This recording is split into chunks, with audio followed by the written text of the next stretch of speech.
예.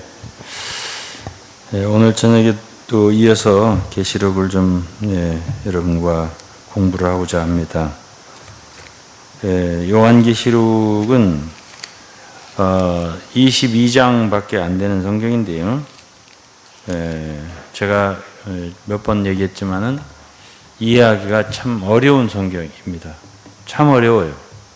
그래서 뭐 100번을 읽었다, 200번을 읽었다, 그것이 별 의미가 없을 수도 있어요. 그래서 저는 오늘 제가 칠판을 좀 사용하려고 그래요. 왜냐하면 대체적인 윤곽이 어떻게 되는 건지를 알아야 되고, 그 다음에 너무나 많은 사람들이 이 요한계시록이 무슨 얘기를 하고 있는지 중점을 모르고 그냥 이렇게 곁가지에 빠져가지고 이상한 대로 얘기하고 아주 신비하게 해가지고 이단을 만들고 막 이런 게 있는데, 오늘 우리 사랑하는 성도들은 계시록이라는 책이 뭘 얘기하는 건지를 그래도 좀 아셔야 할 것 같아서 한 번 더 제가 얘기하고, 주일날은 이제 마지막 부분을 한 번 더 얘기를 하고, 일단 이렇게 맞춰볼까 하는데 맞춰질려나 모르겠어요. 근데 요한계시록은 제가 첫 번에 이걸 얘기할 때 말했지만은 예수 그리스도의 재림, 다시 오시는 문제, 그러니까 이 세상의 끝이죠. 예수님이 다시 오실 때 이 세상이 끝나는 거예요. 그때에 벌어질 일들을 얘기하신 것이 중점이에요. 근데 예수님의 다시 오시는 것이 중점이다, 그거를 포커스를 맞추고서 말하는 사람들은 되게 적더라고요. 이상하게 무슨 뭐 14만 4천이 어떻다, 감람나무가 어떻다, 뭐가 어떻다, 이런 건 얘기를 많이 깊이 하고, 그것이 어떻게 해석을 하느냐 이런 건 많이 얘기를 하는데, 그 요한계시록의 중점은 예수 그리스도가 다시 오시는 그 문제예요. 그걸 얘기하는데 그건 강조를 잘 안 하더라고요. 참 이상하게 제가 생각을 해요. 계시록을 많이 읽고 연구를 하면 그 중점을 알아야 되는데 그걸 모르는 거예요. 그게 참 아쉬워요. 제가 계시록을 연구한 사람들 말이에요. 그래가지고 그걸 연구를 깊이 한 사람 치고 이단적인 어떤 색채를 띠지 않는 사람이 별로 없어요. 저는 사실 지금까지 여러분들 아시지만은 뭐 10년, 15년 제 설교를 들었겠지만 계시록에 대해서 깊이 다룬 적은 거의 없어요. 요번에 우리 전도사님 한 분이 좀 한번 다뤄주시면 어떻겠냐 이렇게 하고, 또 몽골에 가서 제가 이제 요한의 복음서를 좀 깊이 다루고, 그리고 요한의 서신서를 좀 다루다 보니까 이왕이면 요한의 계시록까지 다 하면 좋겠다 싶어가지고 하려고 했는데 거기서 시간이 안 되고 여기서 이제 하게 된 건데, 하다 보니까 이거는 좀 철저히 한번 해야 되겠구나 하는 생각이 드는 거예요. 하면서 느끼는 게 이러니까 사람들이 빠지는구나 하는 생각이 들더라고요. 왜 그러냐면 어쨌든 강력하거든요, 이 말씀이. 그러니까 사람들이 이걸 가지고서 몽둥이를 삼아서 사람들을 이단으로 때려잡는구나 이런 생각이 제가 들었어요. 여러분들은 이 중점적으로 계시록이라는 책이 도대체 뭘 얘기하는가 하는 것을 알고, 제가 첫 번에 이걸 얘기할 때 주 예수의 다시 오시는 문제를 얘기한다. 그리고 예수님의 재림, 다시 오실 때는 그분은 초림, 처음에 오시는 것하고 달리 심판주로 오신다. 그래서 이제 간단하게 말해서 요한계시록은 하나님의 목적을 완성하는 책이에요. 결론입니다. 성경의 서론은 뭐예요? 창세기죠. 거기에서 이제 가령 뭘 심는다면, 곡식으로 말한다면 심는 거예요. 그 다음에 결실은 어디서 하냐? 추수, 마지막, 마무리. 그건 계시록에서 하는 거예요. 그래서 사실은 결론적인 책이 굉장히 중요해요. 결론을 모르면 모든 게 어떻게 되지? 마지막은 궁금하잖아요. 마지막 어떻게 되지? 연속곡도 쭉 봤는데 결론을 몰라. 굉장히 궁금하잖아요. 과정은 알겠는데 결론이 뭐야? 이것이 이제 중요한 거예요. 그래서 이제 결국은 요한계시록에서 결론을 얘기하는 건데, 결론을 얘기하는 거예요. 결론에서 하나님이 목적을 이루세요. 이루시는데 그것이, 예. 저 영상으로 보시는 분도 있으니까 이것을, 이게 영상에 비쳤으면 좋겠는데.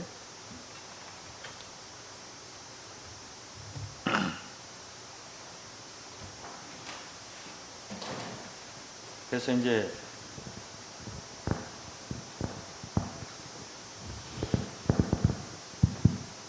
그래서 이제 계시록은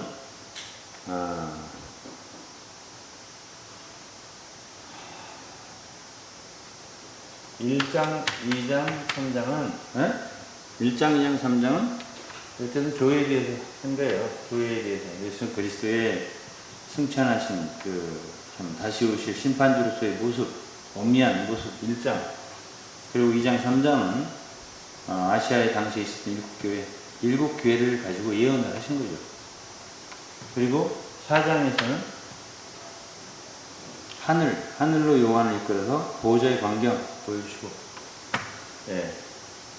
5장에서는 뭐예요?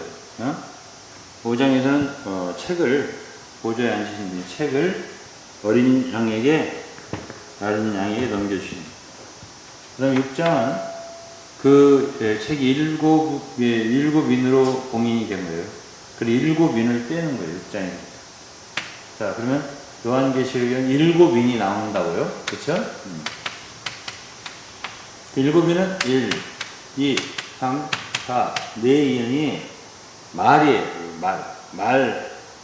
첫째 인을 떼니까 흰말이 튀어나가고, 둘째 인을 떼니까 붉은 말이 튀어나가고, 셋째 인을 떼니까 검은 말이 튀어나가고, 넷째 인을 떼니까 청황색 말이 튀어나가더라. 이렇겠죠? 그 의미는 다 얘기했으니까 다시 반복하지 않겠습니다. 그 다음에 다섯째 인, 여섯째 인까지가 이거를 뗀 거, 이거를 뗀 거가 몇 장이에요? 6장이죠. 이게 6장이에요. 그 다음에 이제 7장은 이제 14만 4천에 대한 그 유대인들에 대한 입 맞는 거, 그들을 이제 지켜주는 거죠. 사방의 네 천사를 통해서 바람을 불지 못하겠다. 이게 7장 얘기예요. 그 다음에 8장은 뭐죠? 8장은 이게 7인이죠. 지금 7인이에요. 8장에서 이제 이 여섯 인을 뗀 거는 어디죠? 6장이죠. 6장에서 6개를 다 떼었어요. 근데 이 7째 인은 내용이 7 나팔이에요.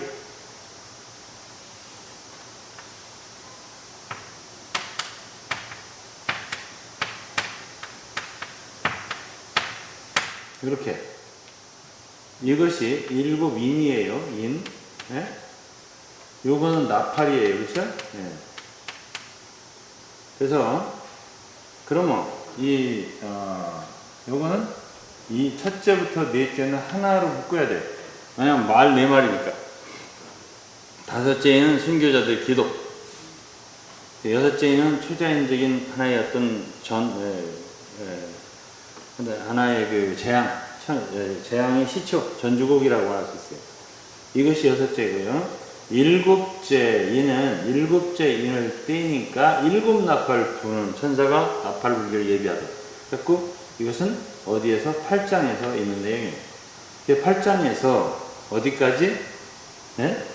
1, 2, 3, 4 나팔만 얘기했어요. 그럼 9장에서 뭘 얘기했냐? 9장에서는 5번째, 6번째, 7번째 나팔을 얘기한 거예요. 그런데 이 7번째 나팔은 얘기를 안 했어요. 어디에서? 9장에서. 7번째 나팔은 어디에서 부냐면 11장에서 불어요. 11장에서. 그 다음에 7번째 나팔은 이걸 마지막 나팔이라고 해요. 7번째 마지막 나팔인데 이때에 이루어지는 일이 많아요. 이때 이루어지는 것이 말하자면 12장서부터 계시록 22장까지의 모든 내용은 일곱 나팔에 포함되어 있다 해도 돼요. 왜냐하면 10장을 읽어보면 10장이 뭐라고 하냐면 마지막 나팔이 불려질 때, 일곱째 나팔이 불려질 때 선지자들이 말한 것과 모든 복음의 내용이 이루어지리라 했단 말이에요. 그래서 일곱째 나팔은 내용이 많은데, 일곱 인도 무슨 얘기예요? 결국 심판의 내용이에요. 심판의 이야기라고. 근데 여기서 이 심판은 한 2000년 정도의 시간 내 지금 예수님이 승천하는 부터의 지금까지의 모든 이야기를 여기서 포함한다면, 여기서부터는 다섯째 인부터는 마지막 시대에 아직도 어쩌면 순교자들이 기도를 안 했을 수도 있어요. 그래서 이 심판의 전주곡도 아직은 안 울릴 수도 있어요. 그런 거 우리가 못 봤잖아요. 그런 여섯째 인의 광경을 못 봤단 말이에요. 해가 총담같이 되었다, 달이 피같이 되었다, 섬이 뭐 제자리로 옮겨졌다, 이런 걸 못 봤단 말이야 지금. 그러니까 요거는 마지막 때라고 우리가 보는 거예요. 그렇죠? 그래서 이제 일곱인을 떼니까는 일곱 나팔을 불더라 이거예요. 근데 일곱 나팔도 첫째부터 넷째는 이것이 직접적으로 인간을 공격하는 건 아니에요. 뭐 수목이라든지 뭐 바다라든지 강이라든지 물 근원 이런 것들을 해롭게 해서 그것도 제한적이에요. 3분의 1씩 이렇게 돼 있어요. 근데 다섯째, 여섯째 나팔부터는 뭐라고 했냐면은 다섯째 이 8장에다가 요 네 나팔을 얘기했잖아요. 8장 마지막에 보면 아직도 불 세 나팔이 있다면서 화가 있다. 화 이렇게 썼단 말이에요. 그래서 요거는 이 세 나팔은 이거는 인간들의 직접적인 재앙이 아니에요. 근데 요거는 인간들이 직접 화를 주는 거예요. 그러니까 굉장히 강한 거죠. 그래서 이거는 다섯 번째, 여섯 번째 나팔은 굉장히 강한 재앙이에요. 이건. 그래서 이건 다섯 번째 나팔은 무적용에서 황충들이 올라온다 이렇게 돼 있어요. 그래가지고 그 뭐 꼬리에 정갈 같은 권세를 가지고 6개월 동안 사람들 괴롭히는데 죽음이 피하더라. 죽고 싶어도 죽지를 못해.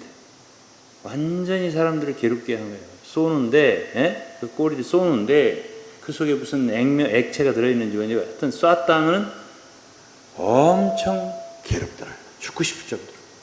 이게 5개월을 괴롭힌다 이게 다섯째 나팔.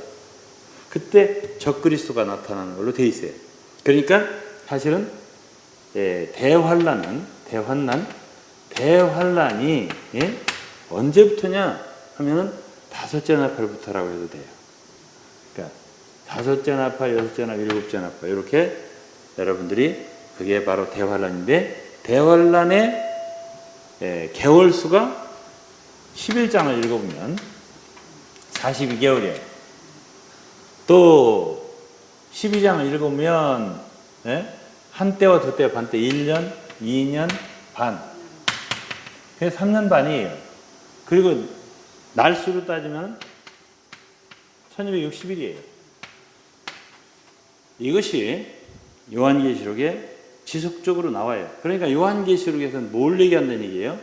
결국은 제일 포커스를 두고 있는 게 대환란이에요. 대환란 다섯, 여섯, 일곱 번째 나팔 요때를 얘기하고요.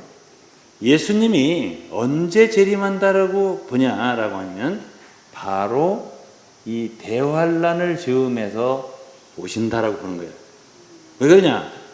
계시록 읽어보면 다 힌트가 있어요. 힌트가.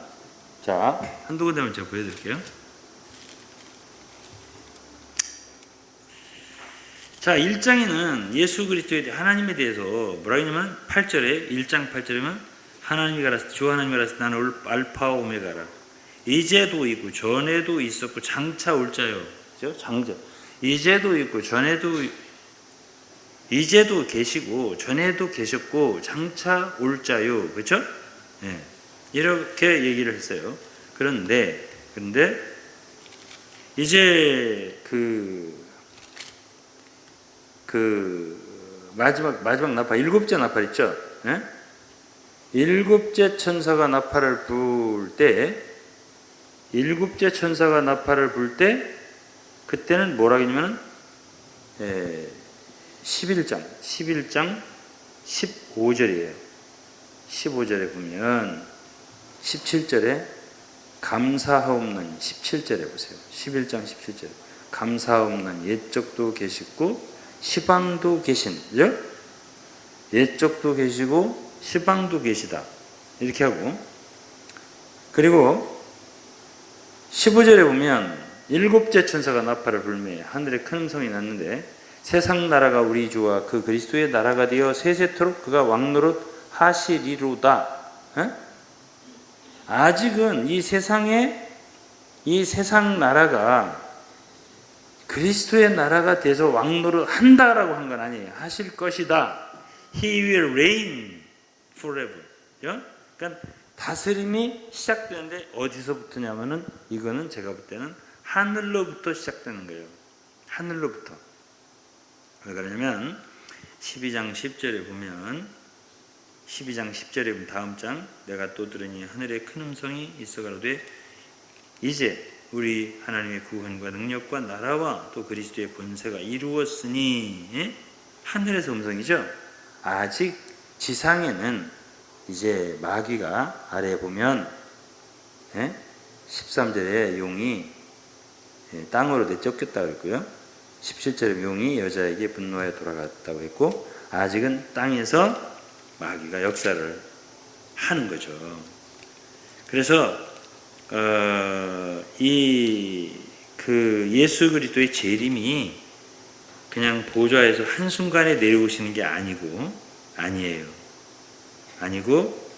이렇게 보좌를 떠나서 점차적으로 시간이 걸려요. 그 시간이 얼마나 걸릴지 우리는 모르지만 최소한도 3년 반 대환란 시에, 그때 어느 순간에 주님이 보좌를 떠나셔서 대환란 마지막에 아마겟돈 전쟁 시에 그 적그리스도의 군대를 처리하기 위해서 오신다, 이렇게 아시면 돼요. 자, 그러면 이제 그러한 모든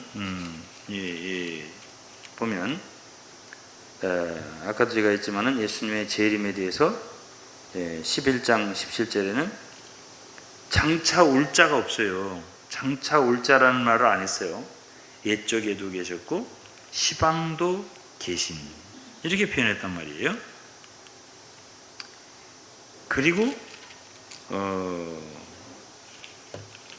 그 뒤로도 16장에도 있어요. 16장이 6대접이 쏟아지는데요. 16장 5절에도 물을 차지한 천사가 가로되 전에도 계셨고 시방도 계신, 지금도 계신 거룩하신 이여. 자, 그러면 장차 올 자라는 말이 두 군데 없죠. 빠졌죠. 그런 거 보면 이미 장차 올 자가 아니에요. 이제 이미 지금 보호자는 떠나셨어요. 그래서 이제 그리스도인들은 이 땅에서 주님을 만나는 게 아니에요. 예수님이 재림할 때는 먼저 지상 재림이 아니에요. 공중 재림이에요. 이거는 데살로니가전서 4장 14절 이후 말씀을 읽어보면 공중에서 주와 함께 있게 된다. 거기서 많이 여러 가지를 하세요. 이런 얘기 나중에 하고. 그렇기 때문에 공중 재림을 하시고, 그 다음에 요한계시록 19장이면 지상 재림을 하시는 거예요. 자, 그러면 제가 이제 여기에 지금 일곱 나팔을 얘기했잖아요. 일곱 나팔의 5번째는 뭘 얘기했죠? 5개월간 사람들을 괴롭힌다. 여섯째 나팔에는 네 그 천사가 놓여진다. 그래서 유브라데에 있는 네 천사가 놓여져서 그때 2억의 마병대가 나타나고, 그리고 3분의 1이라는 숫자가 정해진 어떤 기간, 정해진 때예요. 그 년, 그 월, 그 일, 그 시에 이렇게 돼 있어요. 그래서 13개월 하루 1시간 정해져 있어요. 그 시간 3분의 1의 사람들이 죽임을 당한다는 얘기예요. 엄청난 사람들이 죽는 거예요. 그럼 이것이 뭐냐? 이것이 바로 여섯째 나팔 때 이 전쟁을 아마겟돈이라고 하는 거예요. 그래서 이것이 인류의 말하자면 인류의 마지막 전쟁이에요. 그런데 이 아마겟돈 전쟁에 대해 조금 얘기할게요. 제가 이 아마겟돈 전쟁에 대해서 성경을 근거로 해서 제가 얘기를 해줄 테니까, 이것이 조금 시간이 걸려요. 1차적으로는 2억의 마병대가 어디서 올 것인가 우리가 생각할 때, 이거는 주로 동방에서 혹은 북방에서 올 것이다 라고 우리가 생각을 하는 거예요. 왜 그러냐면 성경은 계시록만 있는 게 아니라 예언이 구약과 다 링크가 돼 있어요. 그래서 오늘은 구약을 조금씩 읽어볼 거예요. 구약에 먼저 이사야서 34장을 볼게요. 이사야 34장을 보면 1절부터 좀 보겠습니다. 열국이여 너희는 나와 들을지어다. 열국이여 민족들이여 귀를 기울지어다. 땅과 땅의 충만한 것 세계와 세계에서 나는 모든 것이 들을지어다.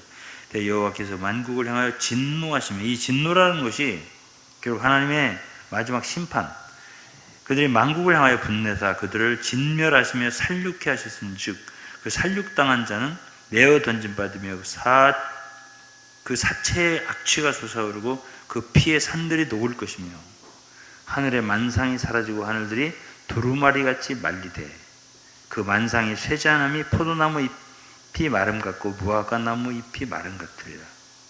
여호와의 칼이 하늘에서 족하게 마셨은즉 보라 이것이 에돔 위에 내리며 멸망으로 정한 백성 위에 내려서 그를 심판할 것이라. 여호와의 칼이 피 곧 어린 양과 염소의 피에 만족하고 기름과 수양의 콩팥 기름에 윤택하리니 이는 여호와께서 보스라에서, 이 보스라는 말이 나오죠. 보스라에서 희생을 내시며 에돔 땅에서 큰 살육을 하는, 이 보스라라는 지명이야 이게. 그래서 아마겟돈 전쟁은 보스라에서 시작해서 지명이에요. 보스라에서 시작해서 무깃도, 이 무깃도라는 데는 구약에서 전쟁이 많이 일어났던 장소예요. 요시야라고 하는 개혁, 나중에 히스기야의 후손이에요. 좋은 왕이. 근데 그 요시야라는 왕이 무깃도에 전사했다고요. 여기는 전쟁을 많이 하는데요. 그리고 우리나라 말은 뭐 벌처럼 신라와 백제가 거기 많이 붙었잖아요. 그 이스라엘이 전쟁을 많이 한 곳이 무깃도예요. 근데 아마겟돈이라는 거는, 암이라는 거는 그 산. 그래서 암무깃도를 어떻게 아마겟돈 이렇게 된 거예요. 그래서 이 곳이 주로 전쟁터예요. 이곳이. 근데 어디서부터? 보스라에서부터 여기까지 거리가 얼마냐? 16,000 스타디온이라는 거리인데, 그 거리가 제가 그랬죠? 서울에서 광주 정도의 거리라고. 그 정도의 거리에 피가 말 고삐까지 닿았다고. 그러니까 피가 강처럼 흐른다고. 그때 그렇게 내가 말씀을 드렸어요. 근데 이 보스라라는 곳에서 아마겟돈까지 거리가 딱 그 정도 거리예요. 아마 한 280, 90km? 뭐 이 정도 될까요? 그 정도 되니까 그런 거리에서 말하자면 시체들이 너무나 많이 여기서 있잖아요. 많은 피를 흘려질 것이다 그랬죠. 자, 그 다음에 이제, 이사야 63장을 한번 볼게요. 이사야서 63장. 63장에 보면 1절에 에돔에서 오며 홍의를 입고 붉은 옷을 입고 보스라에서 오는 자가, 보스라 또 나오죠. 그 화려한 의복, 그건 능력으로 걷는 자가 누구냐? 그는 내니 내 의를 말하는 자에 구원하기 능한 자니라. 어찌하여 내 의복이 붉으며 내 옷이 포도주 틀을 밟는 자 같은. 이게 이제 계시록 14장에 진노의 포도주 틀을 밟는다는 말이 계시록 14장에 나와요. 이미 제가 읽은 바가 있죠. 그래서 이 요한계시록만 따로 뚝 떨어져 있는 게 아니에요. 다 구약의 예언서하고 맞물려 있단 말이에요. 그래서 예수님의 옷이 피가 묻어 있다는 것은 계시록에 좀 이따 읽어드릴 거예요. 계시록 나와요. 어째 내 의복이 붉으며 내 옷이 포도주 틀을 밟는 자 같으뇨. 만민 중에 나와 함께한 자가 없이 내가 홀로 포도주를 밟았는데 내가 노함을 인하여 무리를 밟았고 분함을 인하여 짓밟았으므로 그들의 선혈이 내 옷에 띄어 내 의복을 더럽혔음이니. 이렇게 말했어요. 예. 그 다음에 이제 우리가 이제 또 다른 데를 또 보자고요. 에스겔 성경을 한번 볼게요. 에스겔 성경에 38장을 볼게요. 에스겔 38장. 여호와의 말씀이 내게 임하여 가라사대 1절부터 보는 거예요. 인자야 너는 마국 땅에 있는 곧 로스와, 이 로스라고 하는 것은 그냥 지금 우리나라 표현하면 러시아를 말하는 거예요. 로스와 메섹은 모스크바를 말하는 거예요. 메섹과 두발성, 이건 다 러시아에 있는 큰 도시들 이름이에요. 두발 왕에게로 거기 이제 따로따로 왕들이 있었던 거죠. 당시에는 얼굴을 향하고 글을 쳐서 예언을 하여 이르기를 주 여호와의 말씀에 로스와 메섹과 두발 왕 고가 내가 너를 대적하여 너를 돌이켜 갈고리로 내 아가리를 꿰고 너의 말과 기병 곧 내 온 군대를 끌어내되 완전한 갑옷을 입고 큰 방패와 작은 방패를 가지며 칼을 잡은 큰 무리와, 이렇게 이 정도만 있죠. 좀 있고 39장을 보면 이 39장에 이 10절을 보시면 이와 같이 그 병기로 불을 피울 것이므로 그들이 들에서 나무를 취하지 아니하며 삼림에서 벌목하지 아니하겠고 전에 자기에게 약탈하던 자의 것을 약탈하며 늑탈하리라. 어쨌든 그 다음에 11절 그날에 내가 곡을 위하여 이스라엘 땅 곧 바다 동편 사람의 통행하는 골짜기를 매장지로 줄이니 통행하던 것이 막힐 것이라. 왜? 사람이 거기서 곡과 그 모든 무리를 장사하고 그 이름을 하몬곡의 골짜기라 일컬으리라. 수많은 사람을 거기서 뭐 한다고요? 장사 지낸다고요. 그래서 이제 우리가 생각할 때, 그러니까 12절에 보면 이스라엘 족속이 7달 동안 그들을 장사한다는 거예요. 그러니까 그렇게 시체가 많이 이제 널브러진다는 얘기예요. 자, 그러면 이제 다니엘서 한번 또 갈게요. 다니엘서 9장이에요. 다니엘서 9장엔 71회의 예언인데, 1회라고 하는 말은 주예요. 한 주, 두 주 할 때. 영어로 week. 그러니까 26절에 보면 62일의 후에 기름 부음 받아 끊어질 것이고, 장차 한 왕이 백성이 와서 그 성읍과 성소를 회파하려니와 그의 종말은 홍수와 같을 것이다. 이게 이제 적그리스도를 얘기하는 거예요. 끝까지 전쟁이 있으리니 황폐할 것이 작정되었냐. 이것이 이제 마지막 한 일에 7년이죠. 마지막 한 일, 71회 중에서 첫째, 말하자면 7일에, 첫째가 몇 일이에요? 7일하고 62일에, 7일에하고 62일에. 그냥 7일에면 7주고 62일에 하면 62주. 그렇게 하면 한 주가 남잖아요. 71일에서. 그것이 바로 26장에 있는 마지막 한일이에요. 한일에 일주일이잖아요. 7일. 근데 이제 27절에 보세요. 그가 많은 사람, 장차 많은 사람으로 더불어 한 일해 동안에 언약을 굳게 정하고, 그러니까 마지막에는 적그리스도가 평화 조약을 맺는다는 예언이 있는 거죠. 이게. 그럼 7년 평화 조약인 거예요. 7년. 한 일해 동안에, 한 일해면 일주라고 했잖아요. 동안에 언약을 굳게 정하겠고, 그가 그 일해의 절반에, 7년 절반이 얼마죠? 예? 7년 절반이 바로 요거예요. 예. 7년 절반에, 예? 예물을 금지할 것이고, 제사와 예물을 금지한다는 건 하나님께 제사를 드리는 활동을, 이스라엘 사람들 활동을 금지한다. 그리고 미운 물 날개를 의지하여, 이거는 자기의 우상을, 적그리스도의 우상을 성전에 세운다는 뜻 얘기를 하는 거예요. 이거는 마태복음 24장에도 있어요. 이미 정한 종말까지 진노가 황폐하는 자에게 쏟아지리라. 이것이 이제 말하자면 대환란의 마지막, 그때에 하나님의 진노가 쏟아진다 하는 것을 지금 이야기하고 있는 것입니다. 그러니까 이 계시록의 이러한 그 심판의 이야기는 계시록에 있는 이야기만이 아니에요.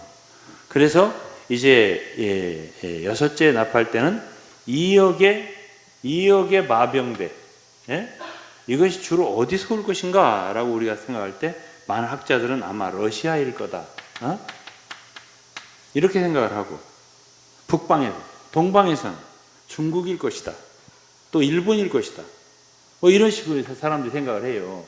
그러니까 수없는 사람들이 그때 당시 이제 마지막 아마겟돈은 어디로 모여요? 어디로 모인다고? 일이 모인다고. 마지막 때 일이 모여요. 수없는 군대들이 일이 모여요. 마지막 전쟁을 하려고. 그것을 이제 전쟁을 모이게 하는 것이, 여기 이제 계시록에 보면 거짓말하는 영을 가지고, 영을 왕들의 입에 주기 위해서 용과 짐승과 거짓 선지자가 셋이 연합을 해서 개구리 같은 영을 사람들이 꼬인다고, 왕들을 전쟁하도록. 그러한 역사가 있어가지고 이렇게 모이는 거예요. 그래가지고 이제 아마겟돈 전쟁이 한 판부터 그냥 한 번에 끝나는 게 아니고, 1차 이런 공습이, 이제 1차 공습이 먼저 이루어지는 것 같아요. 이것이 여섯째 나팔이니까, 여섯째 나팔 때에 2억의 마병대가 나타나는 거예요. 그리고 3분의 1의 인구가 죽어요. 이때. 그런데 이것으로 끝이 아니에요. 여섯째 나팔과 여섯째 대접은 어쨌든 관계가 있어요. 여섯째 대접과 여섯째 나팔은 내내 무슨 얘기를 하고 있는 거냐면 아마겟돈 전쟁이 지속되고 있는 거야. 이 얘기를 하고 있는 거예요. 그래서 제가 이제 그 9장에 뭘 얘기했죠? 9장에 여섯째 나팔을 얘기했잖아요. 9장 후반부에. 9장 13절에 여섯째 천사가 나팔을 불매하면서 거기서 13개월 하루 1시간 동안에 이 3분의 1의 사람들이 죽는다 했잖아요. 2억의 마병 나타난다 했죠. 그 다음에 16장에 보면 7 대접이 나와요. 자, 7 대접이 나옵니다. 그러면 계시록에는 7인이 나오죠. 그 다음 7 나팔이 나오죠. 근데 7 나팔 속에는 7 나팔 속에는 12장 22장까지 새 예루살렘 이루어지는 것까지 다 포함되는데, 그런데 7 나팔 속에 주로 심판적인 것이 포함되는 게 뭐냐, 7 대접이에요. 7 나팔 속에 7 대접이 포함되어 있는 거예요. 그래서 하나님의 진노가, 심판이 이것으로 마치는 거예요. 7 대접으로. 2, 3, 4, 5, 6, 7, 7 마지막 대접으로. 근데 여기에 여섯째 대접의 이야기가 여섯째 나팔 때에 있는 아마겟돈 전쟁의 이야기를 여기서 또 얘기하는 거예요. 그러면 우리가 볼 때 이때 나팔 불었을 때, 7째 나팔 불었을 때하고 이때하고 간격은 아무리 많아도 3년 반 넘지는 않아요. 그동안에 있는 일이에요, 이게. 그러니까 이 전쟁이 조금 세월이 지속될 수가 있는 거예요. 수많은 사람이 죽지 않습니까? 그리고 최소한도 여섯째 나팔도 13개월이 걸리잖아요. 그렇죠? 그러니까 이때에 자 16장을 한번 보세요. 16장에 아직 시간이 좀 남았네 오늘은.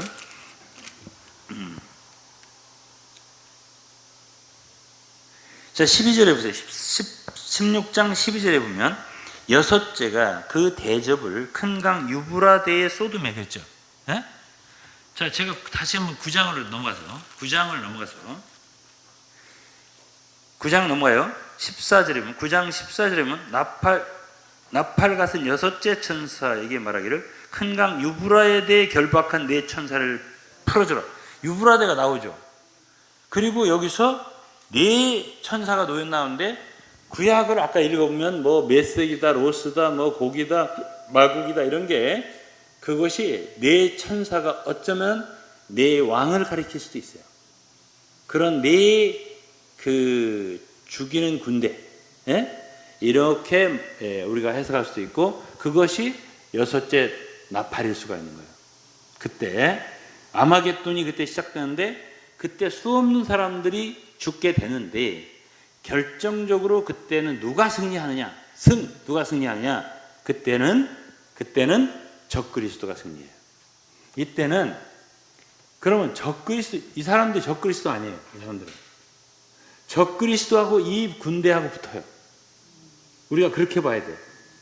그런데 우리가 적그리스도가 이때 이긴다는 걸 어떻게 하느냐? 이때는 이 사람들이 많이 죽어요. 아까 내가 왜 에스겔을 읽어줬어요? 많은 시체를 문다고. 고개. 이스라엘 백성들이 뭐 7개월 동안인가 뭘 묻는다 그랬잖아요. 그러니까 그때 이제 이런 사람들이 뭐 2억의 마병대가 왔든 뭐가 했든 수없는 사람들이 죽는 거예요. 군사들. 누구에게? 주로 적그리스도에게. 그러면 적그리스도가 이기는 걸 어떻게 아냐 이거야. 그러면 적그리스도가 어쨌든 이 기간이 예를 들어서 한 3년이라고 합시다. 3년 반인데 3년 동안 전쟁을 한다고 하자고. 아마겟돈이 3년을 걸린다고 하자고. 그러면 3년 시작할 때 적그리스도는 전쟁을 하면 뭐 하겠어요? 왜 전쟁을 하겠어요? 뭘 하려고? 자기의 권세를 넓히려고. 전쟁 그래서 하는 거예요. 자기의 왕국을 세우려고. 그렇잖아요. 그러니까 적그리스도니까 그리스도의 왕국이 세워지기 전에 이놈은 자기의 왕국을 세우려고 한 거예요. 네? 그런데 16장에 보면 몇 번째 나팔인지 보면 다섯째 대접을 쏟으니 어디다 쏟았냐면 짐승의 보좌에 쏟았다 그랬습니다. 다섯째 대접을 짐승의 보좌에. 그러면 보좌라고 하는 것은 왕국이 이미 이루어졌다는 얘기예요. 네? 그렇죠? 왕국이 이루어졌으니까 보좌가 있는 거야. 누가 보좌 있는 거예요? 적그리스도가. 적그리스도가 누구냐에 대해서는 또 이걸 얘기하려면 1시간 걸려요. 네? 적그리스도가 누구냐? 그거는 다니엘에도 나와 있어요. 다니엘서에도. 또 계시록에도 나와 있어요. 자세하게 나와 있어요. 그 존재에 대해서 얘기하려면 시간이 없어요. 지금 오늘은. 제가 그러니까 계시록을 하려면은 앞으로도 한 10번은 해야 할 수 있어요. 저하고. 해서 적그리스도가 어떤 사람이냐. 적그리스도는요. 한 사람일 수도 있어요. 존재. 그리고 하나의 나라, 권세일 수도 있어요. 나라. 그것이 신성 로마 제국이라고 학자들이 해석을 해요. 로마를 중심으로 한. 그것이 뭐 신성 로마 제국인데 지금 이제 이탈리아 꼭 아닐 수도 있어요. 뭐 프랑스가 될지, 아니면 영국이 될지, 뭐 아무도 몰라요, 그거는. 근데 거기에 지도자는 헬라계의 가능성이 있다. 라고 보는 거예요. 그건 여러 가지 통해서 그걸 해석이 가능하고 저도 그렇게 믿고 있거든요. 그러니까 그리스 계통 사람, 나폴레옹 같이 생긴 그런 계통의 사람이 적그리스도고 그 나라는 한 10여 국의 나라, 10개의 권세를, 10개 국의 권세를 부여받았다. 이렇게 나오잖아요. 그러니까 굉장히 강력한 권세를 갖고 있는 왕이 틀림없어요. 그 보좌에 쏟았다면 왕국이 세워진 거고, 언제 그 왕국이 세워졌겠냐 보면 이 적그리스도가 나타난 게 언제냐면 다섯째 나팔 때예요.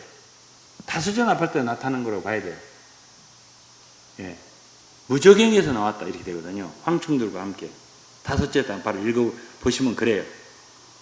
그렇기 때문에 다섯째 나팔에서부터 이제 이가 나와서 활동을 하면서 여섯째 나팔에 전쟁을 해서 이기고 자기의 왕국을 세웠다. 이렇게 생각할 수 있어요. 그냥 얼마 못 가고 결국은 마지막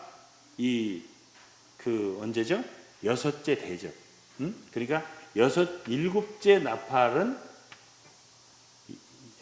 일곱 대접으로 포함된 진노, 심판이 있는 거예요. 일곱 대접.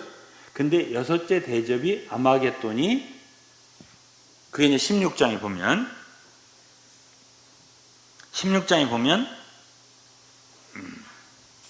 여섯째 대접, 큰 강 유브라데에 쏟으니 강물이 말라서 동방에서 오는 왕들의 길이 예비됐더라. 이때 이제 뭐 중국도 갈 수 있고 일본도 갈 수 있고 그럴 거 아니에요. 동방 사람들이니까 뭐 인도 사람도 갈지 모르고 하여튼 많은 사람들이 모이는 거예요. 어디로? 이리 모이는 거예요. 이리. 그러니까 이때서부터 여섯째 나팔부터 시작해서 여섯째 대접에 이르기까지 가자 어디로 가요? 중동으로 가는 거예요. 가자. 가서 무깃도로 가는 거예요. 무깃도 큰 평원이에요. 산이 있고 이곳에 모이는 거예요. 그래서 거기서 결국은 그렇게 하고 누구를 포위하냐? 마지막에 이 모든 군대들이 이스라엘을 포위. 마지막 전쟁은 이스라엘을 포위하고 이스라엘과 붙는 거예요. 만국이. 그때에 그리스도께서 공중 재림하셨던 그리스도께서 공중에 하실 일이 많아요. 이걸 제가 나중에 말씀드려요. 각 그리스도인들에 상을 준다라든가 혼인잔치를 한다든가 이건 다 여기서 일어나는 일이고요. 그 다음에 이제 그의 이기는 성도들과 함께 그분이 지상으로 내려오는 거예요. 자, 그거는 이제 19장, 요한계시록 19장에 나와요. 19장을 잠깐 보겠습니다. 19장 11절에요. 또 내가 하늘이 열린 것을 보니 보라 백마와 탄자가 있으니 그 이름은 충신과 진실이라. 그러니까 공의로 심판하며 싸우더라. 싸우러 오시는 거예요. 마지막에 지상으로 올 때는 싸우러 오시는 거예요. 그 눈이 불꽃 같고 그 머리에 많은 면류관이 있고 또 이름 쓴 것 하나가 있으니 자기밖에 아는 자가 없고 또 그가 피 뿌린 옷을 입었는데 아까 그랬죠? 구약성 읽었죠 우리가? 옷에 피가 묻었다고, 피가 적셔졌다고, 그죠? 왜 피가 묻었는고 이렇게 묻는 식으로 말했잖아요.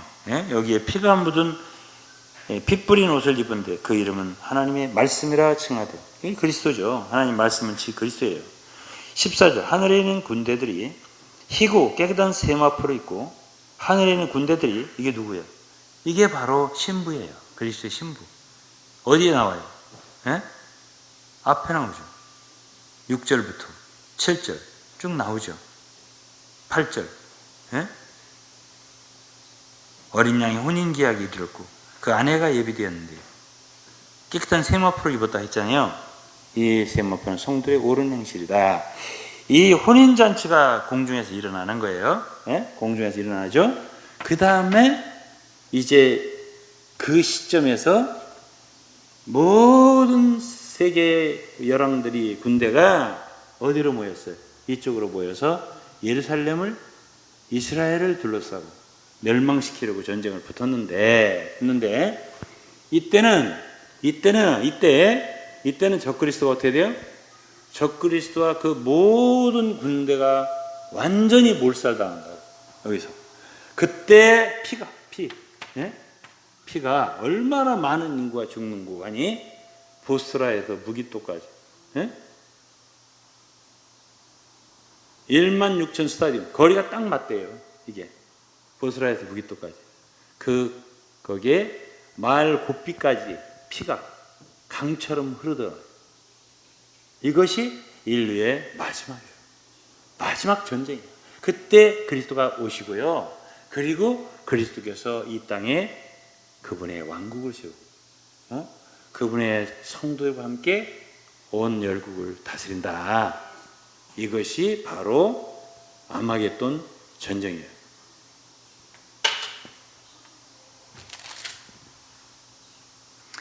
그래서 이제 이때 주님이 오셔서 16절에 보면 그의 입에서 이한 검이 예리한 검이죠. 나오니 그것으로 만국을 치겠고 친히 저희를 철장으로 다스리며 또 친히 하나님과 전능하신 맹렬한 진노의 포도주 틀을 밟겠고 구약에도 있고 계시록 14장에도 있어요. 이 얘기가 14장 보세요.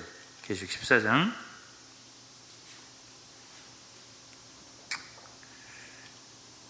17절에 또 다른 천사가 하늘에 있는 성전에 나온 이한낫을 가졌더라. 18절 불을 다스리는 다른 천사가 제단으로부터 나와 이한낫을 가진 예리한 낫이에요. 낫 가진 자를 향하여 큰 음성으로 가로되 내 이한낫 휘둘러 땅에 포도송이를 거두라. 포도가 익었느니라. 천사가 낫을 땅에 휘둘러 땅에 포도를 거두고 하나님의 진노의 큰 포도주 틀에 던지며 큰 포도주 틀을 밟았다 했죠. 구약에도 나오고 있죠.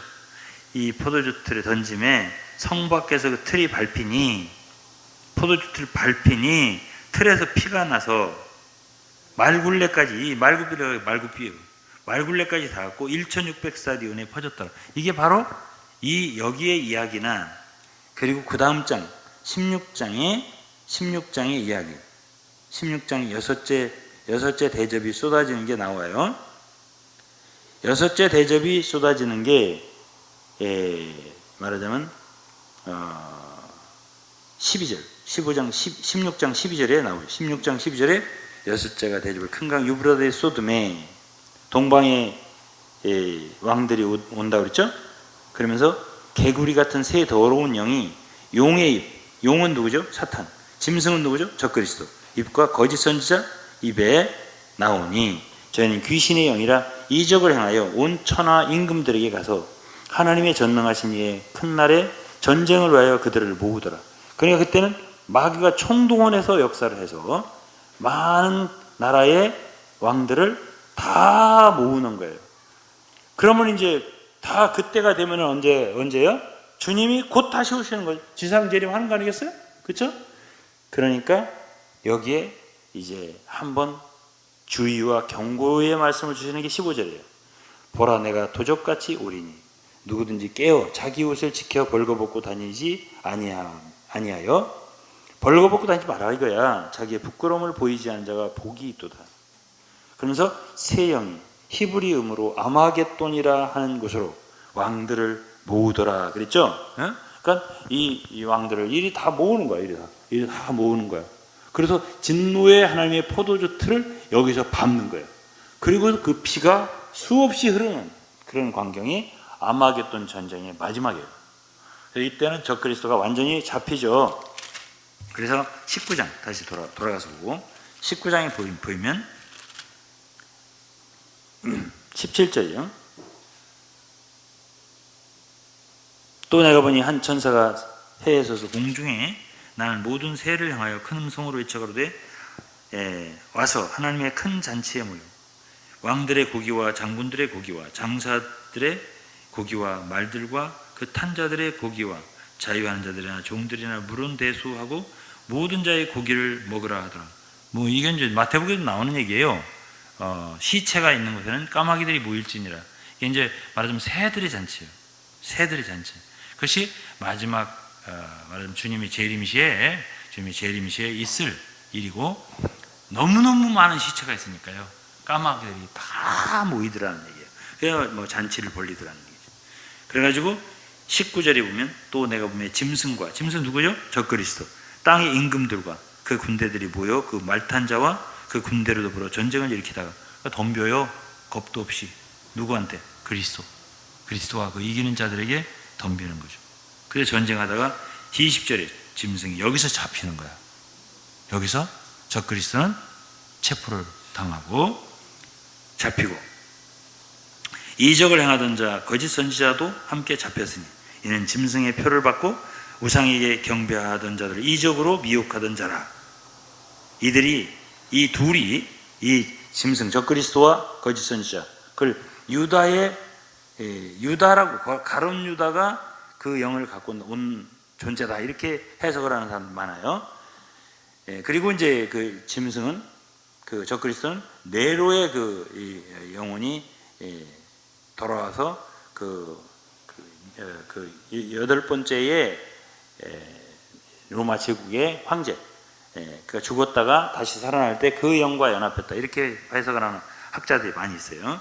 어쨌든 그런 존재가 마지막 시대에 발악을 하고 그리스도의 군대와 붙어서, 그러다가 그리스도에 의해서 다 처리되고 다 죽어요. 다 둘이 산채로 유황 불붙는 못에 던지우고, 그 나머지는 말탄 자의 입으로 나오는 검의 죽음에, 말탄 자가 누구지? 그리스도죠.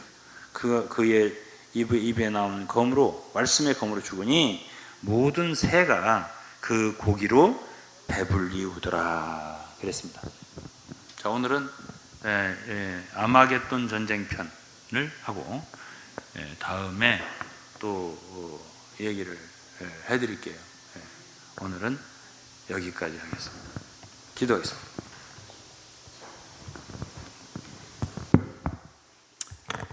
하나님 아버지, 감사합니다. 하나님께서는 마지막에 되어질 일을 감추지 아니하시고 다 우리에게 드러내시고 알려주시고 말씀하시고, 그래서 우리로 예비하게 하시고 또 깨어있게 하시고 준비하게 하시니 감사합니다.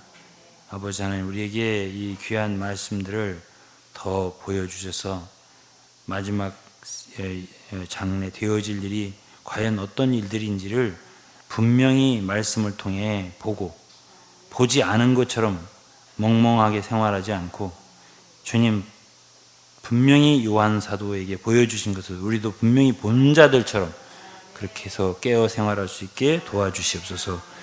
감사 찬송드리며 예수 그리스도 이름으로 기도드리옵나이다. 아멘.